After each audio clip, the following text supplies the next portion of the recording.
Hello viewers, আসসালামু আলাইকুম। কেমন আছেন সবাই? আশা করছি যে যেখান থেকে আমার ভিডিওটা দেখতেছেন আল্লাহ পাক আপনাদের সুস্থ রেখেছেন, ভালো রেখেছেন। আলহামদুলিল্লাহ আমিও ভালো আছি। আজকে 2026 সালের শেষ ইফতার ছিল, আর আজকের দিন আমার আম্মু আমাদের সবাইকে ইনভাইট করেছে।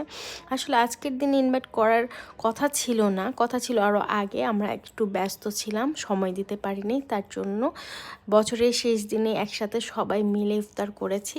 আর সবাই মিলে ইফতার করার যে কী একটা আনন্দ, এটা বলে বোঝানো যাবে না। সবাই একসাথে ইফতার করে অনেক আনন্দ লাগে, তার জন্য সবাই একসাথে আমরা ইফতার করেছি। আর এদিক দিয়ে আমার আম্মু সব কিছু রেডি করে ফেলেছে একা একা, যে দেখে আম্মু সব কিছু ভাজাভাজি করতেছিল।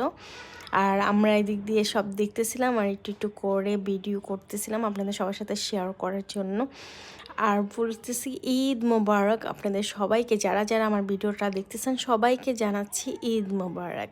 আর এটা হচ্ছে একটা ফ্রুট সালাদ, এটা আমার কাছে খুবই ভালো লেগেছে। এটা অনেক হেলদি একটা ফুড, এটা খুবই মজার একটা ফুড, আপনারা সবাই ট্রাই করতে পারেন। তারপর লাস্টে আমরা বিরিয়ানি খেয়ে তারপর বাসায় চলে এসেছি।